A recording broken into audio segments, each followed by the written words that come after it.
Arsenal have beaten Slavia Prague 3-0 in the Champions League. Here are 5 things we learned from the game. Arsenal right now are in the best form I've seen them in many, many years. Maybe in my lifetime since they last won the Premier League title. They are cruising in the Champions League. They are dominating the Premier League as well. Top of both competitions. We're going to talk about the 5 things we learned from the game. And of course, analyse the goals themselves.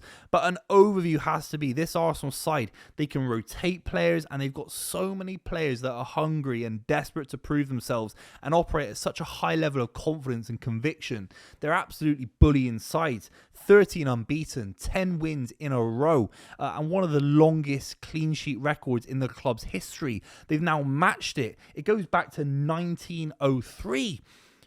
Years before the First World War, let alone the Second. Staggering. Over a century, 122 years, the Arsenal Football Club, one of the biggest footballing institutions in this country, in Europe, kept 8 clean sheets in a row, and potentially Arsenal can go on in recent games coming up and surpass that record as well. That's how good this Arsenal defence are. They are a generational defence. They are mean.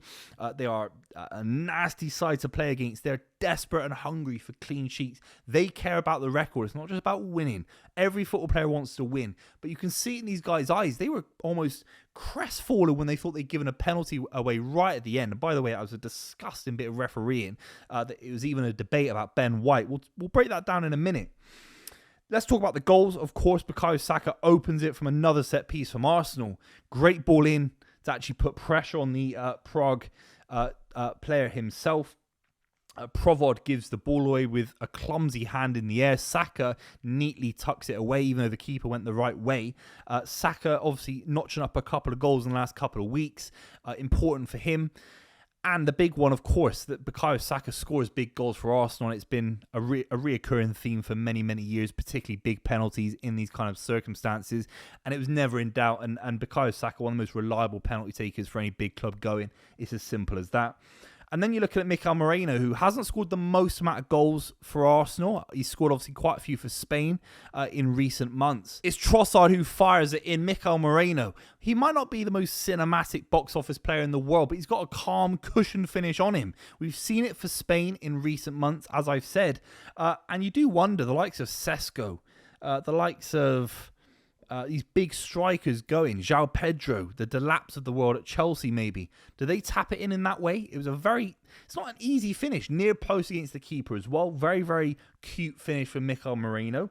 Third goal, not much to talk about. It's shocking defending. Deep ball in from Declan Rice. You have to give Declan Rice a bit of credit because the quality of the ball was a long, deep, powerful drive into the keeper that puts a lot of pressure on him. He should never make a mistake like that in the Champions League. But of course, Mikel Merino gets a brace. Very, very important for Arsenal because Victor Gyökeres's absence could be missed. I think Arsenal got the international break where they can get him back. Sunderland as well. I know they're absolutely superb, Sunderland. I think Arsenal will win that game. Mikel Merino, if he plays against Sunderland, I think he could get a couple of goals as well in that game. That's how good Arsenal are playing right now. Here are 5 things we learned from the game. Look, a cheap one is going to be that VAR is an utter disgrace because it allows referees to be so bad live that they can make such a mistake in the first place. How is Ben White, for a high challenge on Christos Zafiris, potentially given a penalty away for just going for the ball? It's a disgraceful decision that it should never have been in debate, really. It's never a penalty in a million years.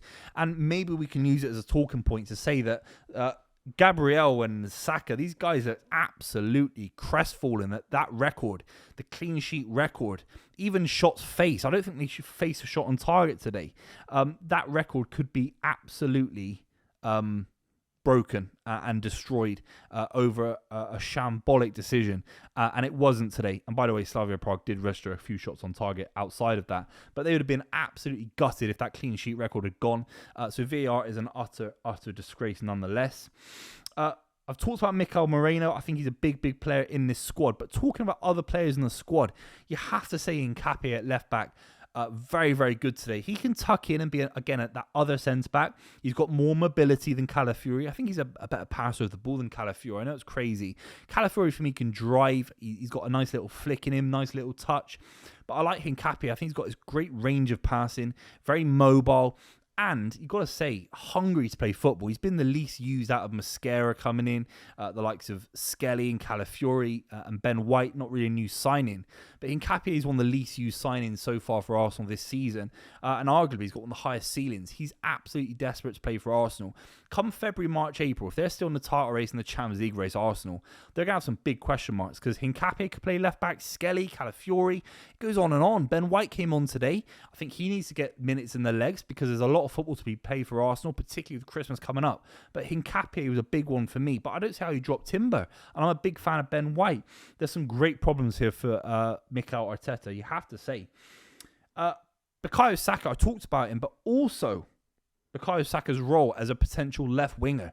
Very, very interesting in that because, of course, someone like Gyökeres will absolutely love Bukayo Saka on the left. We had people criticising Gareth Southgate for potentially putting him on the left during the Euros last summer. I was one of them that thought actually you could play Cole Palmer coming in on his left foot, Saka on the left. Saka would help with distribution into Kane, those kind of first-time crosses around the corner, driving down the wing on your left foot. It's not a traditional way of viewing football in the modern era. It is in 2003. It is in 1987 that you have a left winger on the left wing. Saka was playing left wing today at the final 10 minutes of the game. I think that's an option that Arsenal should be looking at, including England, because we talk about England's issues at left wing. Saka could play left wing. You get his quality. He has to start for every single England game in the World Cup. Then you can put Foden right wing. Then you can put Cole Palmer right wing. You can mix it up a little bit as opposed to shoving in maybe a Grealish or a Gordon that you might not fancy. And Arsenal could be doing that as well if Madueke comes back with obviously Gyökeres. There's some different options there. Saka on the left. The fifth thing that we have to talk about is Max Dowman, because at 15 years old, 308 days, he's got his whole life in front of him. It's scary. It's really scary. He's coming on. He looks absolutely fantastic. Even in recent weeks, when he hasn't played as much as compared to right at the start of the season, he looks like he's put a little bit of muscle mass on. And the big interesting topic in regard to this one, he plays right wing in Bukayo Saka's position. Now, I don't care what your opinion of that is. Of course, Saka's being accommodating, but that is a big concern for Bukayo Saka. Max Dowman is so highly rated by Mikel Arteta that he is moving Saka onto the left wing. That says for me that Max Dowman is not only someone that could play a lot of football this season, next season, in coming seasons for Arsenal, but he'll be doing it potentially in Bukayo Saka's position. It's something that we've not really seen from Arsenal. Madueke can play there. Ethan Nwaneri can play there. They've played there when Saka's injured. The fact Saka's gone to the left, albeit for only 5-10 minutes, and it's not going to happen all the time, but it says so much about how highly they rate Max Dowman, that he's getting to play in his natural position as a kind of inside forward, can link up midfield, can do everything from that kind of inside right channel. And he's doing it on his left foot, and they rate that very, very highly. They didn't just shove him in midfield, didn't just shove him left wing, where he would have been a little bit out of position. They've put him in his natural position, and it looks staggering. Saka, Dowman playing together could be really, really exciting for Arsenal, not only in the next coming years, but right now. It could unlock many defences if Arsenal are struggling to break sides down. Max Dowman is ready to influence games at the highest level. And what a ringing endorsement for Arsenal Football Club, where they are going into the future. 15-year-old. He's closer to zero than he is to my age, potentially. It's staggering. It really, really is. I've got to include Ethan Nwaneri because I bang on about him a lot on this channel. Huge fan of Ethan Nwaneri. He's another player that can come in, keep that level very, very high. Him and Dowman are massive, massive ring endorsements to the Arsenal Academy, and also a squad depth that can all come together with youth, with energy. Ethan Nwaneri scored some big goals in the Champions League last season for Arsenal, scored a great one against Girona. Max Dowman, I'll put money on it. He scores in the Champions League this season, becomes surely the youngest goal scorer in the history of the competition. I'll put big money on that. Unbelievable today from Arsenal. Yes, I know it's Slavia Prague, but there's some very interesting points going into the Sunderland game. Bayern Munich, obviously a tough test. That's what we'll see really where Arsenal are going into that game. Probably Gyökeres is back for that one. Spurs as well on the horizon with Sunderland. I think that Arsenal will keep winning games. One of the longest records they've ever had in terms of winning games. I think they'll keep going long into the season. Maybe drop points to Aston Villa away, which is tricky, but Bruges as well in the Champions League. These guys are going to smash some sides up, I'll tell you now, in the next few weeks. Going into New Year, they've got a very, very enticing run of fixtures. The likes of Wolves and Everton, Brighton, Crystal Palace in the League Cup. not too bad if you're an Arsenal fan. Let me know what you think in the comments down below. Make sure you subscribe, and I'll see you very, very soon.